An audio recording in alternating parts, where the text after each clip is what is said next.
All right, good afternoon, folks. Let's go ahead and begin our conference call. Thanks for joining us.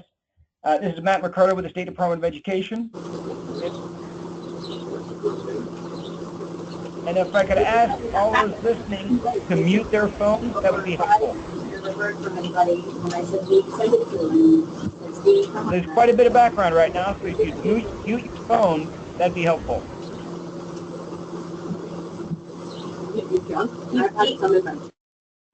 Oh, that's better. It appears someone was blow drying their hair, maybe. I'm not sure what. At any rate, thanks for joining us. This is a conference call to prepare presenters for the upcoming Advanced Opportunities Conference. And so to begin with, what we'd like to do, and I'm here in my office with Tina Polishuk, who's the statewide coordinator, and Jean Hilton, who's the administrative assistant for my division. What I'd like to do to begin with is we want to get a clear sense of who's on the phone with us here today. And so if I could ask folks to go around and introduce yourselves. So let us know who's on the phone. Anybody, go first. Alan Millar, Idaho PTech. Hey, Alan, thanks for joining us. Who else? Hey, this is Jill Kirkham from ISU. I'm sorry, say that name again. Can you say that name again, please? Jill Kirkham. All right, thank you. Who else? This is Vanessa Palnikov, Idaho CIS. Hey, Vanessa, thanks for joining us. Who else? Jean Henscheid from the McClure Center. Wonderful, Jean. Thanks for joining us. Who else? Stephanie Childress. All right, Stephanie, we got that. Who else? And Casey with Advanced Ops. Oh, hey, Casey. Good afternoon. Who else? Is that it? Okay. Given we got everybody, so we're going to be really brief this afternoon, but here's what we found through the years. Our interest is putting forth the best content possible for the folks in the field. And one of the things that helps do that is to get very clear about expectations. And so when we're clear about expectations among all workshops and presenters, there's a continuity that attendees observe and feel. So there's some contiguous kind of focused thematics in terms of how we best engage our audience, because really that's the ultimate goal, is engaging our audience, providing compelling new ideas, strategies, innovations to really motivate folks to change their practice for the better. And so that's really the purpose of the call, is to clarify some expectations and then clean up any logistical questions you have as you think about your presentation, anything we can try to provide for you or clarify. That's what we'd like to do as well. So I'm going to go through a handful of bullet points, and then if you have a question on any particular bullet point, go ahead and stop us right there and we can get into it. So to begin with, you can see on the screen, here's our conference page. And I think all of you are familiar with the goal and focus of the conference. We aim to equip secondary and post-secondary educators with most current best practices surrounding academic advising student readiness. And part of that is not only practices, but research, data, anything we can leverage to support our work in the field. So this is the conference website. I'm going to be referencing this document here throughout our discussion. And what we'll do after this, after our conversation this afternoon, is we'll send this document out to you so you can have it at the ready. But there's a couple of high points. Again, through the years, we've learned things to do and things to avoid. So number one, just deliberately, thank you. Thanks for stepping up. Thanks for being part of a really dynamic event and being part of what the best and brightest Idaho has to offer is. So, there is more of a need for activities like this due to increased state support. So our goal is to maximize the resources, not only advanced opportunities funding, but college advising, career mentoring, and the like. Our conference is pretty standard structure. We've got 20 75-minute sessions spread over 2 days. There'll be a plenary session, and there'll be a couple keynotes peppered in throughout, one day one and another on day two. And so one of the things we'd like to do is ask you to reference at least two elements from some resources we're going to identify. One, for instance, is Education Northwest put together a dual credit kind of overview research study that has some really interesting information in it. Another resource we're going to ask you to reference if not the Ed Northwest piece, is an article around dual credit and advising practices. And then there's a third one. I forgot the third one. Hello to everyone. This is Tina Polishuk. Also, thank you from our department for participating in this event. The third piece of data is actually going to be a compilation report that I've put together over the last couple of weeks on advanced opportunities. So this data is going to be specific to the kind of growth that we're seeing in the state. So as you're thinking about the presentation, we're going to ask that you incorporate some of these elements in your presentation, so it can be either from one of the articles or the data that we pull directly from advanced opportunities participation. So these resources, I mean, there are direct lines to everything everybody on this phone call is going to talk about, so it shouldn't be a challenge. If you're struggling with this ask, this expectation, boy, give us a call and we can brainstorm. What we want to do is tie what we're talking about and doing to some common high-value resources. That will, I think that helps with, again, the contiguous thread of every workshop. So that's what we're going to ask of you, and we're going to get those resources to you by the end of the week. So next highlight is and again, we learned this, haven't done the prevention conference for a decade. A great way to turn off your audience is anything that looks or smells like a sales pitch. Now, this is easier to understand if you're a vendor, a private vendor with a solution for sale. But even if you're a state agency, say, and you have a new resource, a web portal, something, and there's other options for people, what we're looking for really is not only highlight what resource you have to share, certainly, but folks should be able to walk away from your session with some new ideas, even if they don't use your unique resource or document or portal or whatever the case may be. So avoid a sales pitch. It turns off the audience, and we get some pretty pointed feedback about this one. Right, so for the next thing, we are asking folks to be very creative about the way that you're going to engage the audience. So we're asking you to bring in some instructional strategies, things like think, pair, share, maybe engaging the audience through thumbs up, thumbs down, anything so that the session is not a sit and get. We want to avoid anything that smells like a college lecture hall, and want to make sure that folks are engaged during the 75 minutes that they're with you. And one thing that's really good common practice from teaching, from presentations that we've seen, is if you can get folks to talk about, to get them talking to one another or to the entire group within the first 3 minutes, that tends to increase engagement. So something like turn to your neighbor and tell them one thing that you've done this summer, or turn to your neighbor and tell them the most exciting thing that's happening in your school this school year, or share one strategy that you're hoping to implement or learn more about. So something so that 100% of the people get a chance to share something in the first 3 minutes. So that usually will help increase engagement. On the back end, we also ask that you focus on, spend the last 5 minutes focusing on takeaways. So think about wrapping up your sessions to say, all right, we've spent the last 70 minutes talking about X. Now, from all the information that you heard, what are 3 things that you can turn around and implement tomorrow? Or what is one question that you still wonder? Or everything you've heard, what is one thing that needs to happen to open some extra doors? So really have a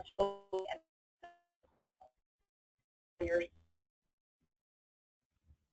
in terms of other ideas to heighten the engagement, go ahead and think about ways that you can highlight community partnerships with different organizations, different agencies, and also with parents. That seems to go a long way. Parent engagement is a constant struggle that we hear in the field, and so any ideas that you can bring in to just make it more relevant is also helpful. Yeah.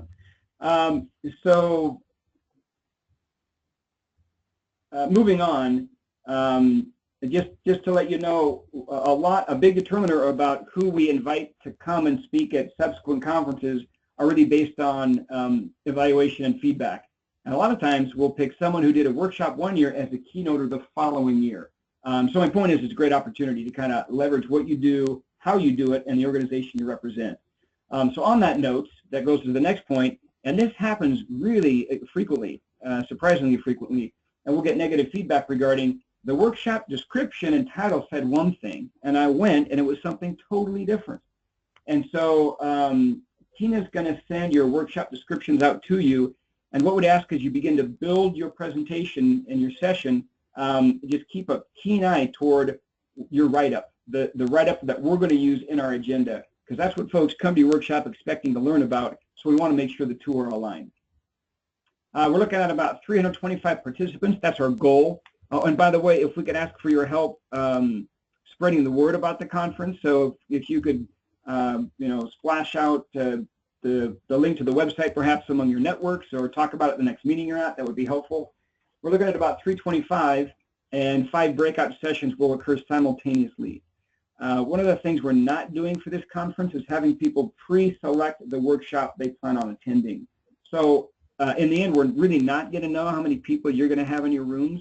But just to give you a general sense, you got 325 and 5 simultaneous breakout sessions. We're at BSU. If a room is capped, we're going to have folks find another workshop, and so I think there'll be a more or less even spread among the 325. On that note, I did have one question come in, and the question was, does the 75 minutes include the question and answer portion? And the answer is yes. So you'll have a total of 75 minutes. That's what's in the agenda. So you want to plan your whole presentation A to Z. Just a heads up, and I think we mentioned it here as well, you will have a room host that will probably take up the first 2 minutes to introduce you and read your bio, and then they'll also collect not collect evaluations, but they'll kind of wrap it up at the end. So they may take the last 30 seconds. But A to Z, you're scheduled in the agenda for 75 minutes. So we'll have a screen, laptop, and wireless internet for the rooms. Clickers to advance your slides. If you have a slide deck, will not be provided. You can bring your own if you like, but we're not going to provide those. If you need something special or additional, go ahead and reach out to us, and we'll do what we can to make it happen. And then you'll have a room host as well, as Tina mentioned. Introductions, get your water, and stamp bingo cards for PD credits. And we're going to ask those folks to be in the room at least 15 minutes before your presentation starts. So if you're having any issues with AV, any kind of needs at all, they will be there to assist you. Ideally, we'll have 2 room hosts. If not, there will be at least 1 person there to assist with any questions that you have. Come the mid to late August, we'll publish a final agenda, and that final agenda will determine your room and time. And so you'll know what to look for then. If you have a limitation or limited availability, that is reflected in your workshop proposal, and so we'll certainly do everything we can to accommodate that. Not a big problem. And so moving on to the question of how much time you have, about 5 minutes before the end of sessions, an evaluation will be texted to participants. So you want to accommodate, think about the takeaway at the end, wrap it up, and then the last 3 to 5 minutes they'll be texted an evaluation, and our hope is to have them just right there on the spot do it. So I just want you to be aware of that, just trying to get feedback from folks. Yeah, and that kind of throws some presenters off, but for those of you that were there last year, it's very interesting to be in a room when all of a sudden everybody's phone goes off at once and everybody picks up their phone. So just be aware that that's coming, and it'll just be the last 5 minutes. So don't let that shake you up. Just be prepared for it. But it is kind of an awkward feeling when all of a sudden the entire room is checking their phone. You know, and what might help with return rate is just knowing that's going to happen 5 minutes before the end. If 10 minutes before the end, as you start talking about takeaways, you say, look, about 5 minutes, your phones are going to buzz, and it's an evaluation for this class. And so I'm going to ask you to go ahead and take out your phone and get it done when it comes in. I mean, give them permission and actually ask them to do the eval. That helps us. And then so we're going to get feedback. If you're interested in feedback about you and your presentation, you can certainly do this by reaching out to us. And we can do that. Give us a little time to catch our breath after the conference, but we'll certainly get that info to you if you'd like it. So the next thing, we ask for folks to send in your presentations to us by August 18th. We're going to be kind of making sure that we're crossing our T's and dotting our I's the last couple of weeks before the conference.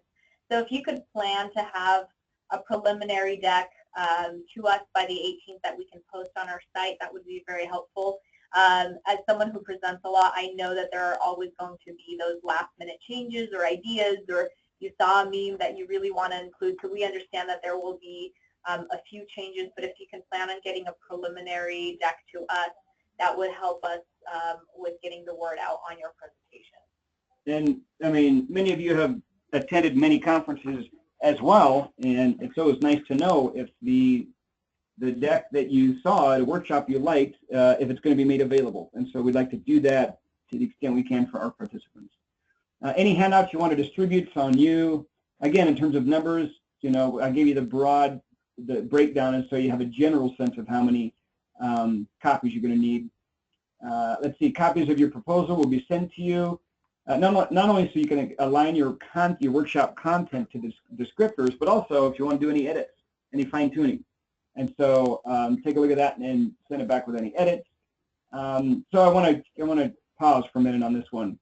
So we value subject matter. Oh, go ahead. Just a second. Before you go on to the next one, I want to just mention that I will send those out to you by the end of the week, and I will also include a promo code for your registration. So if you've registered for the conference, part of the conference fee is part of the stipend. So I will send out a promo code and your presentation together in an email, so you'll see that in the coming days. Okay, so on this one, just a bit of a pause. We value subject matter experts. We value you and your willingness to present to the field with us. And so we've put in place a stipend for presenters to the tune of $120. In order to pay that, we are going to need an invoice just for our fiscal in terms of tracking and auditing. And so the invoice can be very straightforward: date, name, service provided, you know, total due, whatever. So it can be very straightforward. What's that? We're also going to need a W-9. Oh yeah, and a W-9 as well. But we can get in that. We can take care of that at the event itself. So the $120 is in place. However, you know, I do want to mention this, and I'd ask you to make us aware. We do this for the prevention conference. Many presenters don't want it, can't take it. It's part of their job. They're already paid for it. Some folks do this kind of thing professionally. Some folks, I mean, the reason I bring this up is just to be very cautious around what you choose to accept or not. And my recommendation would be, you know, your agency's policies. But if it was me in my shoes and I wanted the $120, that would be a day, a half day, I take vacation. So you want to avoid getting paid by your agency and by the State Department of Education at the same time. That's an ethically gray area. And so I'll leave it to you to make that determination. If you'd like to pass on the stipend, you need not bring anything, no invoice or anything, and just give us a heads up. Yeah, and that takes care of the next bullet.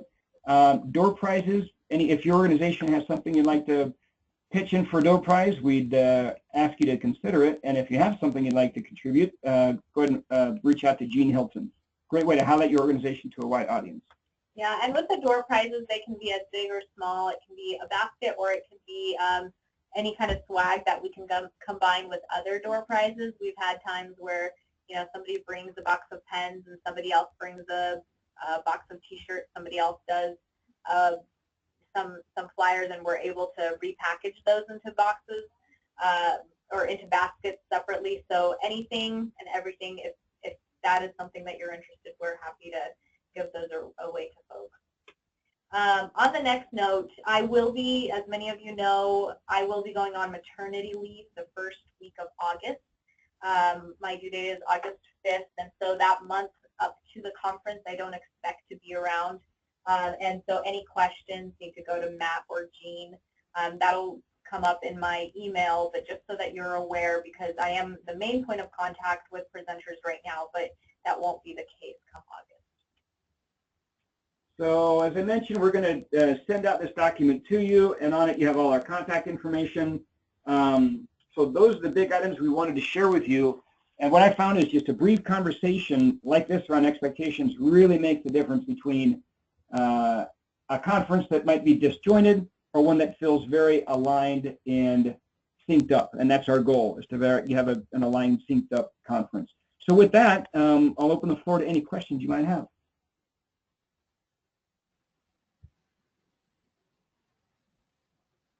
Anyone? I don't see anything in the chat box. Okay, well, I hope we've been very clear and look forward to a great event and look forward to having you join us in sharing information with the field. Tina, anything else? No, feel free to email us if you have other questions that do come up or if you think of something later. All right, thanks for taking the time, folks. Have a good afternoon. Bye-bye. Thank you. Thank Yep. you. Bye-bye. Aye.